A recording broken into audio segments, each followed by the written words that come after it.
ओंकार मंत्र ओंकार मंत्र गायत्री छंद गायत्री छंद परमात्मा ऋषि परमात्मा ऋषि अंतर्यामी देवता अंतर्यामी देवता अंतर्यामी प्रीति अर्थे अंतर्यामी प्रीति अर्थे जपे विनियोग जपे विनियोग। देव आधीन जगत सर्वम मंत्र आधीनस्य देवता। सारा जगत उस अकाल पुरुष पर ब्रह्म परमात्मा देव के अधीन है, लेकिन वो परमात्मा देव अपने नाम के अधीन है। राम न सकई नाम गुण गाई। भगवान भी भगवान के नाम की महिमा का पूरा बयान नहीं कर सकते। भगवान ने तो नपे तुले तारे, लेकिन भगवान के नाम ने तो अगणित तारे हैं, तार रहा है और तारता रहेगा। भगवान के नाम का इतना बड़ा भारी प्रभाव। उस भगवान के नाम में अगर ओम भरा है तो हो, और ओम के साथ हरि मिल गया तो जो पाप को, ताप को, दुख को, शोक को, अयोग्यता को हर लेता है वह हरि। हरति शोकानि दुखानि पातकानि इति श्री हरि। वेद सबसे प्राचीन सदग्रंथ है।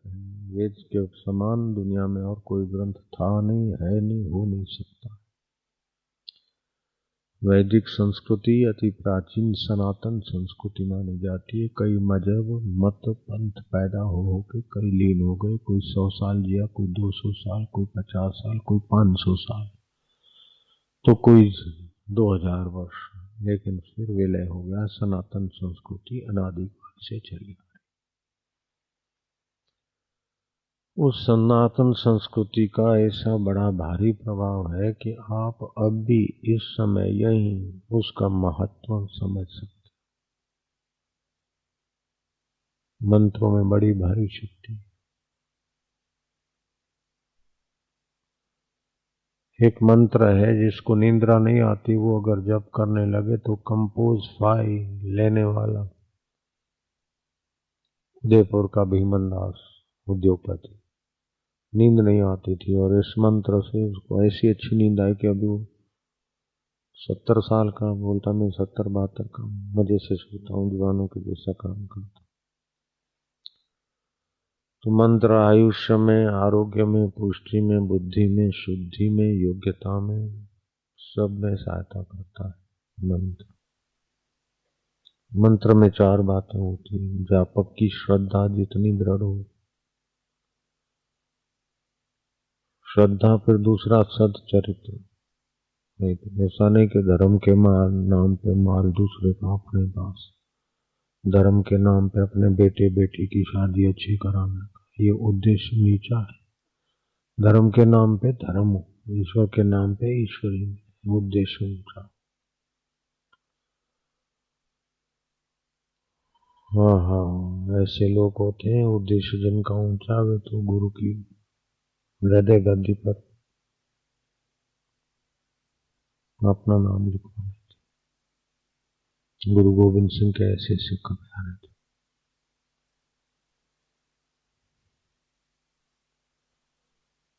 एक जमींदार था, बड़ा नाम धाम ठाम था। घर में उसने अपने कुल देवी का मंदिर भी बना रखा था। उसके बाप दादों का बड़ी ताम झाम से पूजा होती। उसने सुना कि गुरु बिना गत नहीं, शाह बिना पत नहीं। गुरु गोविंद सिंह के पास आया कि मुझे आपका शिष्य बना। बोले गुरु के शिष्य बनने की लायकात चाहिए। बोले महाराज तुसी जो आखदे मैं सारी शर्तां कबूल करना। बोले पहले तो तुम्हारा जो कुल परंपरा का घर में मंदिर है और तुम बड़े जमींदार सेठ होके प्रतिष्ठित हो रहे हो, धर्म के नाम से यश कमा रहे हो, उस मंदिर को तोड़वा दो अगर मेरा चेला बनना है। जमींदार की छाती पे तुम्हारा पहाड़ गिरा, लेकिन कोई पुण्याई होगी। ये कथा है शास्त्र में, गुरुवाणियों के ग्रंथों के आधार पर बोल रहा हूं मैं, हालिमा वाली किताब पर नहीं। उसका प्रूफ है, प्रमाण है मेरे पास। उसने उस मंदिर को हटवा दिया।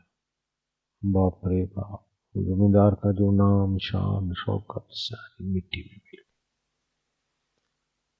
उसके बेटे की शादी के लिए कोई धनी का ऑफर था, लेकिन धनी की जाति उस जमींदार से थोड़ी छोटी थी, तो उसने बोला चल रहे, तू मुझे इतनी अशर्फियां दे देगा तो क्या है, मैं अपना बेटा थोड़ी बेचता हूँ, तुम्हारी जाति हमारे से थोड़ा कम स्टैंडर्ड की। अब तो उसको अपनी जाति वाले जमींदार को कोई कन्या ना दे बैठे।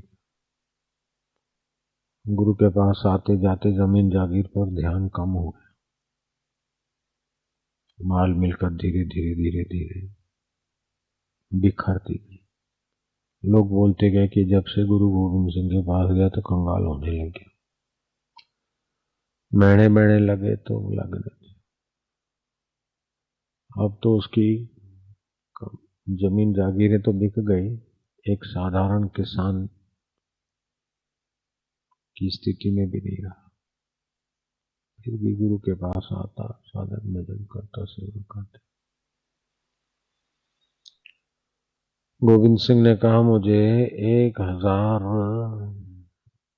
रुपए, मतलब आज के 70,000 रुपए। उस समय उसके लिए 100 रुपए भी लाना कठिन था, चांदी के रुपए होते।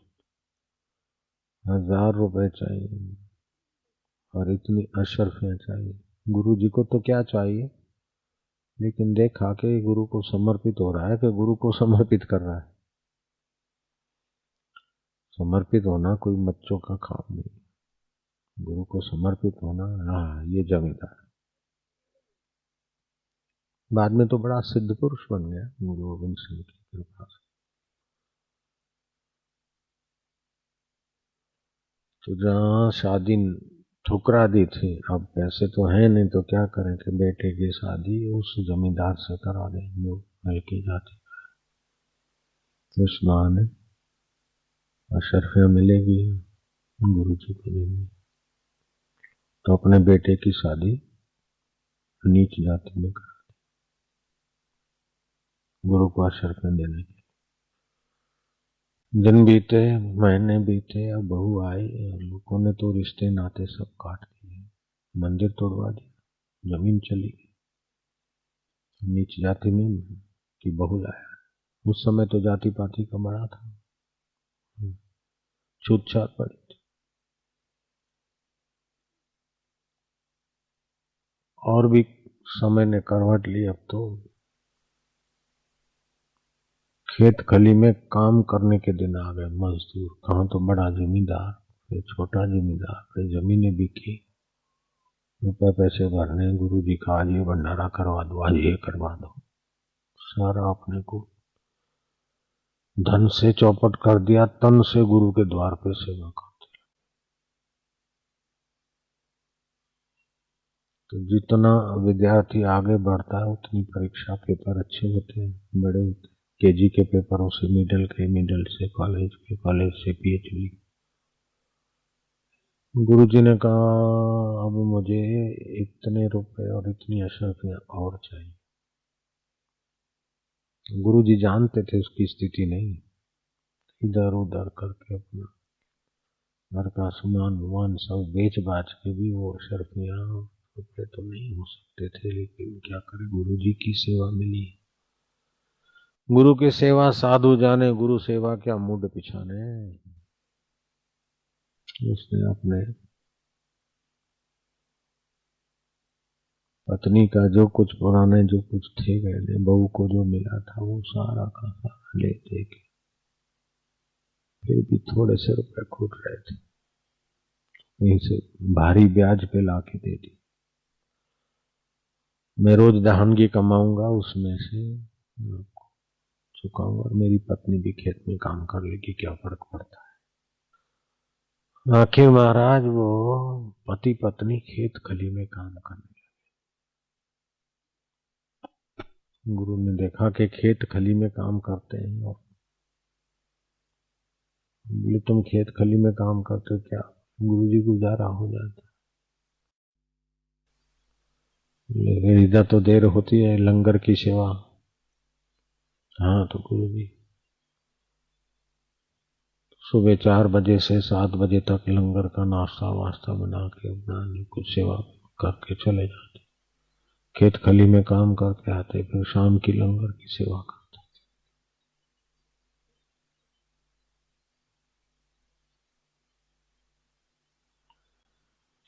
तो श्रम अधिक होने से शरीर भी थोड़ा ऐसे वैसे हो गया। गुरु ने कहा लंगर की सेवा तो करते लेकिन लकड़ियां है नहीं, लकड़ियां खरीदनी पड़ती अपने को, लकड़ियां लाया करो। तो लकड़ियां लाते लाते एक बार चक्कर आए तो कुएं में गिर पड़ा। लंगर बनाने वाला तो आया नहीं, लकड़ियां भी नहीं आई, क्या हुआ? गुरु ने देखा कि वो रुकने वाला तो नहीं, कहां से आता था? जंगल में चले। आवाज मारते मारते मंजू मंजू ओ मंजू बेटा मंजू मंजू, तो कुएं में से आवाज आया गुरु जी थे ओ बेटा किथे हो मंजू? गुरु जी कुएं में। कैसे? लंगर बना के फिर जाता था घर खाने को। वो पत्नी ने खेत से आई नहीं थी, खाना नहीं बना था, तो 2 दिन की भूख थी।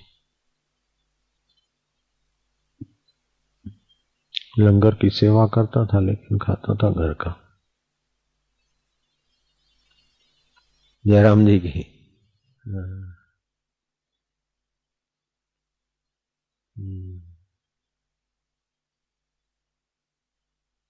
फिर बोले लोग बोलते हैं मंज पागल हो गया, मूर्ख हो गया, ऐसा हो गया, लेकिन गुरु जी आपकी कृपा है।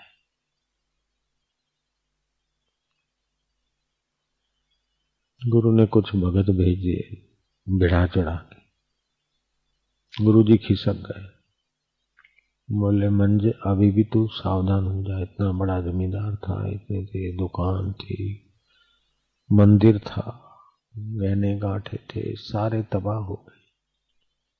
घर की रोटी खाता है, लंगर बनाता है। फिर गुरु ने बोला लकड़ियां कर, अब तू लकड़ियों सहित कुएं में गिराया, और गुरु जी सुन के चले गए। अभी भी समाज के लोग तुझे समझाते उस रास्ते चल। मंज ने कहा आप मेरे को अच्छी सीख समझ के देते हैं, वो तुम्हारे पास नहीं। बोले तू ठगा जा रहा है। बोले कई जन्मों तक अकाल ने ठगा है, अब अकाल पुरुष को दिखाने वाले महापुरुष के हाथ से ठगे भी जाएंगे तो फर्क नहीं पैदा, तो सीधे से रास्ते आए चले जाओ। श्रद्धा तोड़ने वाले सारे प्रसंग सुना के थक गए, लेकिन मंज का चित्त डामाडोल नहीं। गुरु जी आए, बोले मंज क्या है? बोले गुरु जी कुछ पागल लोग आए थे, बोल रहे थे ऐसा वैसा, मैं नहीं सुना। तो क्या करेगा? गुरु जी आपकी जो आज्ञा। गुरु जी लोग तो बोलते कि मंज तो डूब गया डूब गया।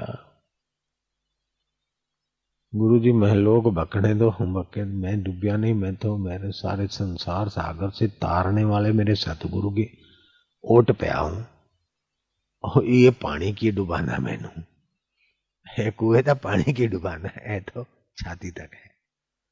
वो संसार सागर से तारने वाले सच्चे पातशाही को शरण हूं। वो बक रहे कि तू डूब गया, कुएं में डूब गया। गुरु ने कहा बेटा मुंज गुरु दा बोय था, मुंज गुरु दा बोय था, जग तारण हार, तू दुनिया को तारने वाला हो जाएगा।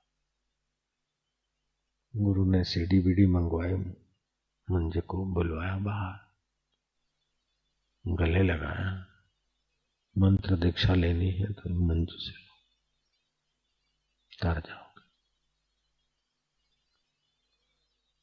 मंज गुरुदा बोय था, जग को तारणहार। दूसरे को तारने का नामदान देने की अथॉरिटी गुरु के द्वारा पा सकता है, उसके तरने का तो कोई संशय भी नहीं। लोग तो अपने आप गुरु बन जाते हैं। गुरु जब कह देते हैं तब गुरु खुद तरता है, दूसरे को तार सकता नहीं तो खुद भी डूबता है, दूसरे भी डूबते। मेरे गुरु जी कहते थे, गोपो विजी टोपो किसकी बेटो गादित। धर्म को धंधा बना दिया, धर्म को वाहवाही का साधन बना दिया। ऐसे लोग डूबते संसार। चलो अच्छी जगह पे रहें, गुरु जी के नजीक रहें तो हमारे बेटी बेटी की शादी बढ़िया होगी। तो आप धर्म का दोहन करते, धर्म की रक्षा नहीं करते, धर्म का दोहन करते, तो फिर आपके जीवन में बरकत और खुशी आना, सच्चाई आना मुश्किल है।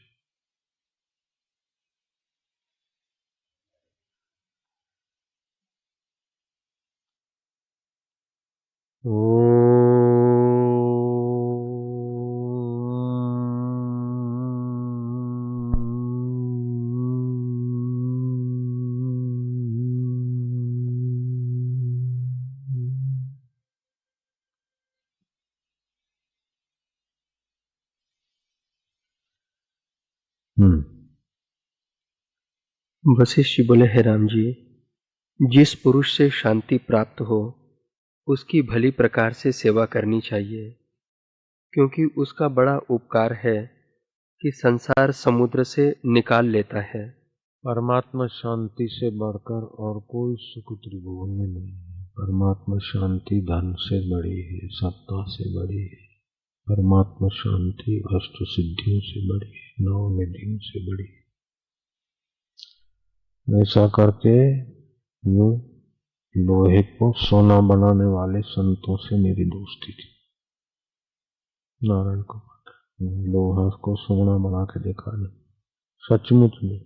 मेरी अंगूठी भी लेके बोले इसको, मैं कहे तो है ही सोने की, इसको मत बना कुछ।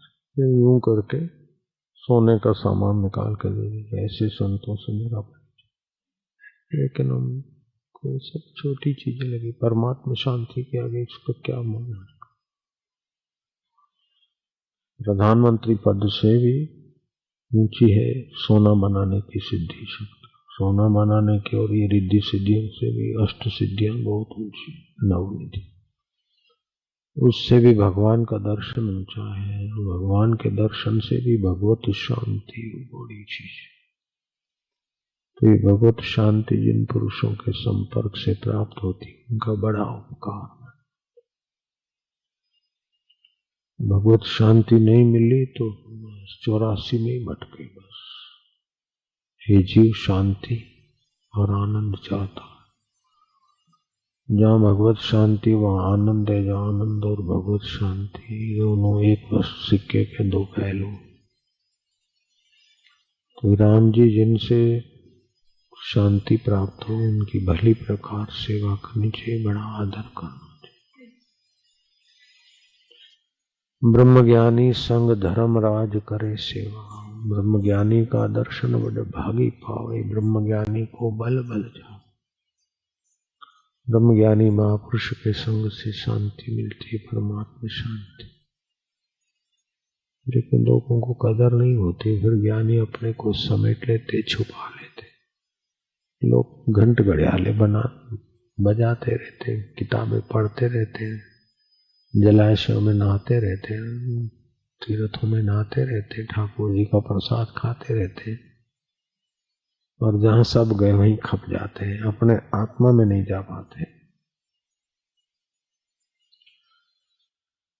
भटक मुआ भेदू बिना पावे कौन उपाय। खोजत खोजत युग गए, युगों से जीव भटक रहा है सच्चे सुख और शांति के लिए। नहीं मिला तो फिर कच्चे सुख और कच्चे सुविधा में तो जन्मों मरो।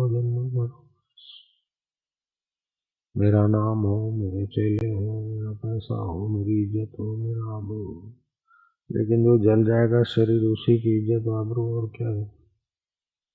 जो पानी की बूंद से बना है वो शरीर उसी का नाम होगा, तेरे को क्या मिलेगा। जिसको जला देना है उसी को थोड़ी सुविधा मिल गई, उसी को थोड़े महल माड़ियां मिल गई, तेरे को क्या मिला। तू तो रीता रह गया, तू कंगाल रह गया। धन भागी है मुंज जो गुरु की महिमा को जाना था है धन भागी। मेरे को मुंज मिले तो मैं मुंज के पैर पकड़ूं। कैसा समर्पण है सत शिष्य। गुरु के कुछ कुछ वफादार ईमानदार शिष्य कृपा पात्र विशेष होते हैं। तो एक कृपा पात्र शिष्य को देख के दूसरे शिष्यों को थोड़ा दाह होती थी। गोरखनाथ सभी शिष्यों को लेकर घूमने के बहाने जो गए। फिर एक पेड़ के नीचे त्रिशूल गाड़ के दूर जाके बैठ गए दोनों रमा। शिष्यों को सत्संग वत्संग सुनाते हुए संदीपक वेद धर्म की कथा ये वो सुना के कि संदीपक हो गया वेद धर्म गुरु का चेला और ऐसा था ऐसा समर्पित है। ये सुना के फिर गुरु ने कहा जो मेरा कोई चेला हो तो उस पेड़ पे डाली पे चढ़ जाए और त्रिशूल के ऊपर जंप मारे तो मैं मानूंगा कि समर्पित है, नहीं तो सब आराम को है।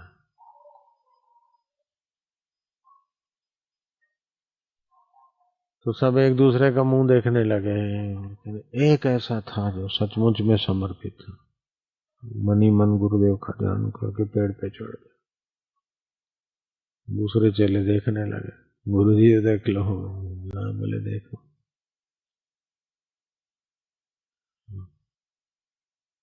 उन्होंने सोचा कि गुरु उसको मना करेंगे, ये करेंगे। वो तो जा रहा है और गोरखनाथ चले गए पीठ दे के। शिष्यों ने देखा ये अब तो पहुंच गया, अब कूदेगा नहीं, लेकिन वो सचमुच कूद गया। सचमुच कूद गया तो सब चीखे। लेकिन गोरखनाथ की अदृश्य हाथों ने संकल्प छोड़ दिया महापुरुष। जैसे आप उसी में बैठे ऐसे वो बैठे, उसको कुछ छूट नहीं। सारे समर्पित धोखेबाज जो हरामी थे, रोटी तोड़ने वाले, सारे पीले पड़ गए। सच्चा समर्पित कौन है वो अलग से तैर गए। रोटी तोड़ने वाले अलग हो गए और सच्चा समर्पित अलग हो गए।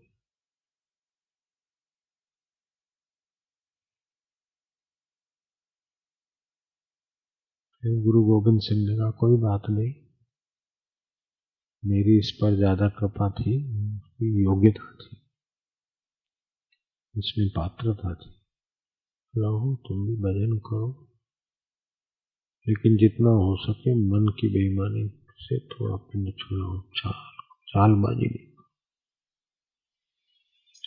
अल्लाह जतन यार फकीरन साही, अल्लाह जे खास वजीरन साही। जिक्र फिक्र जमाल पते, खुशी से भी भर दे और फिक्र से भी भर दे। ये ऐसे महापुरुष इसलिए अपने पतन के रास्ते नहीं है। जो समझ गए गुरु की कृपा के हमको सिखाने के लिए कैसा कैसे प्रयोग करते महापुरुष, वो तो अहोभाव से भर गए और कुछ नफट थे तो बोले चलो आपने तो चले जाए, अब तो आप ना करेंगे क्या, इधर तो अपनी कोई वैल्यू नहीं है। ऐसा सोचने वाले तो भाग गए, लेकिन जो समझते थे कि नहीं वैल्यू हो चाहे नहीं हो, अपना ये जीवन मृत्यु का अपना इधर अच्छा है, दूसरों को भी सुधारने में सफल हो गए। ऐसे लोग दूसरों को भी सुधारने में सफल हो गए, जो सीधा अर्थ लिए और लोग खुद भी तार गए, दूसरों को भी तार लिया। और जो लुफंगे टाइप के थे, फरियाद टाइप के थे, वो तो खुद भी डूबे, दूसरों को भी डुबाते गए। और जिनकी फरियाद नहीं थी, जो मिला पड़े रहे, खाया पिया, बेचारों को कोई फरियाद नहीं, ऐसे लोग सीधा अर्थ लेके तर गए। सुमति कुमति सबके उड़ रहे, शुभ और अशुभ सबके अंदर में रहता है। जब सीधा अर्थ लेते तो शुभ बलवान होता है, उल्टा अर्थ लेते तो अशुभ बलवान होता है। तो खंडूर गांव में जाड़ों में तो सर्दी खूब पड़े, बारिश एक बार खूब तड़ाके की हो गई। तड़ाके की बारिश ने ऐसा वातावरण कर दिया महाराज, एक दिन 2 दिन पड़ती रही बारिश, तो दलदल इतना कि गायों के लिए चारा लाना मुश्किल हो गया। नानक जी थोड़े चिंतित थे। भाई लहणा को पता चला, चौधरी लहणा को, तो उस समय तो पक्की सड़कें भी नहीं रही। वो घुटने भर के दलदल को चीरते हुए चारा ले आए। हम सोचते थे कि हमने गौशाला का झंझट मोल लिया, लेकिन नानक जी भी ये सब करते हैं। गौशाला का आज ये हो गया, आज वो हो गया, सोचा कि ये क्या झंझट बढ़ा दिया, लेकिन वो झंझट नानक जी के लिए भी था। हमारा तो ट्रकों में आ जाता है चारा, उनका तो सिर पे उठा के लाते थे वो जमाना। भाई लहणा इतना नानक जी को ठीक से जानने में समर्थ सक्षम हुआ कि नानक जी के बेटे भी पीछे रह गए, श्रीचंद और लक्ष्मीचंद। एक रात को नानक जी ने पोस महीने की ठंडी और पंजाब दी ठंडी, बेटों को उठाया कि जाओ मेरा कुर्ता और धोती धो के आओ। वो बोले पिताजी तुसी ख्याल करो, हुण रात है, उठ उठरदे सी कुल्फी होंदे कुल्फी। कुल्फी शब्द तो मैंने मिलावट की। सवेरा होगा कर लेंगे।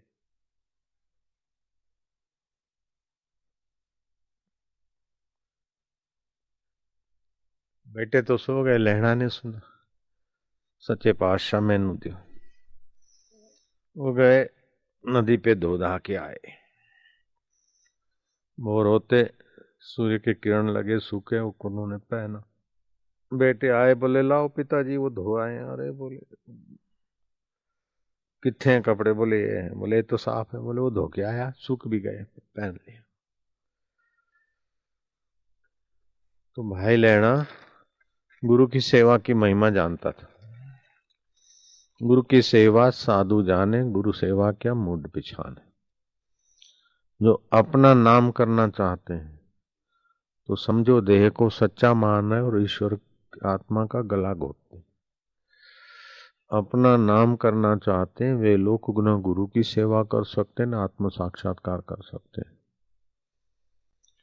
वो मान के भगत हो जाते हैं। मानपुरी है जहर की, खाए सो मर जाए, चाह उसी की राखता वो भी अति दुख पाए।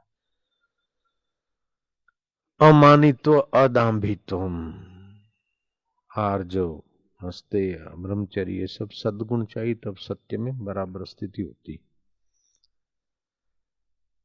तो ये सारा गुरु भक्ति योग से सद्गुण भाई लहणा में आ गया था। तो नानक जी ने परीक्षा लेना चाहा। फिर नानक जी एकांत में रहते तो लोग भी चलो भाई बाबा जी आते नहीं तो असी जाओ। खंडूर गांव में सुबह सुबह ध्यान से उठ के जरा घूमने जाते तो लोगों के झुंड खड़े हो जाते। बाबा जी कुछ दो वचन सुनाओ, चलो बैठो भाई दो सुनाओ। देखा कि ये तो सब प्रवृत्ति छोड़ के बैठे, फिर भी यहाँ भी तो चालू हो गया। आश्रम छोड़ के एकांत में बैठे, प्रचार छोड़ के एकांत खंडूर गांव में आए, फिर भी इतने भी आए। तो एक दिन सवेरे जो ही लोग आए, क्यों आए हो? बाबा जी बता, उठाया डंडा, 1 2 3 को ठोक दिया, बाल बिखेरा है गुस्से में, सुना दिया कुछ का। ऐसा उग्र रूप के लोग तो वही कि क्या हो गया, वैसे ही कुछ दिनों से तो ऐसे ही थे उग्र, लेकिन आज क्या हो गया, कई इधर कई उधर। हमारे ये दिन कब आएंगे अल्लाह जाने, लेकिन नानक जी का तो सुना तो हमको तो लगा कि अब क्या करें। कई जगह ऐसी छुपी हुई बनाई एकांत, लेकिन लोगों को पता चल के वहीं भी भीड़ भड़ाका भी, ये भी इसीलिए लिया था जगह, यहाँ रहा कि चलो एकदम एकांत है, यहाँ में जंगल में। टिहरी भी इसीलिए बनाए, दूसरी भी 2-4 जगह है इसीलिए बनाई, लोक संपर्क नहीं, बस शांति से। नानक जी को उग्र रूप हुआ, सुनो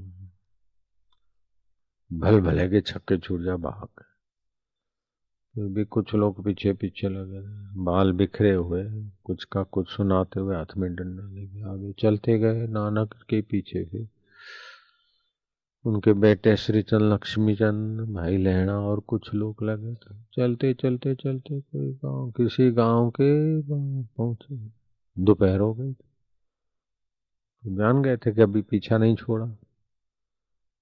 क्यों पीछे पीछे आ रहे?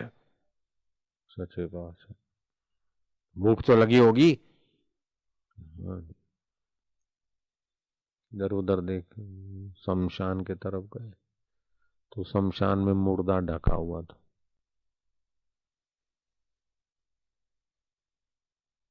तो बेटों को, लोगों को बोला, ले खा लो,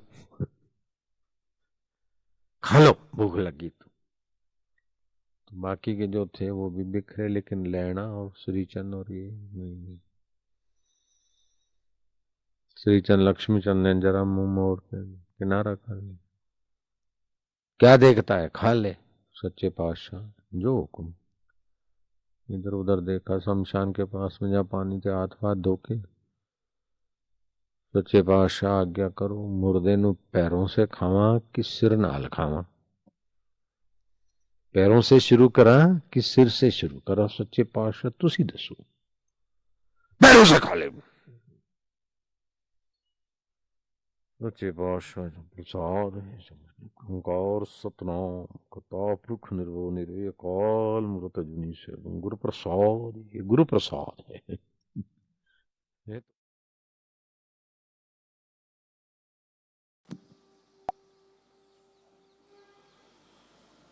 ओम श्री सद्गुरु परमात्मने नमः। श्री वशिष्ठ जी बोले, हे रामचंद्र जी, जिस पुरुष ने आत्म विचार कर अपना चित्त अल्प भी निग्रह किया है, वह संपूर्ण फल को प्राप्त हो।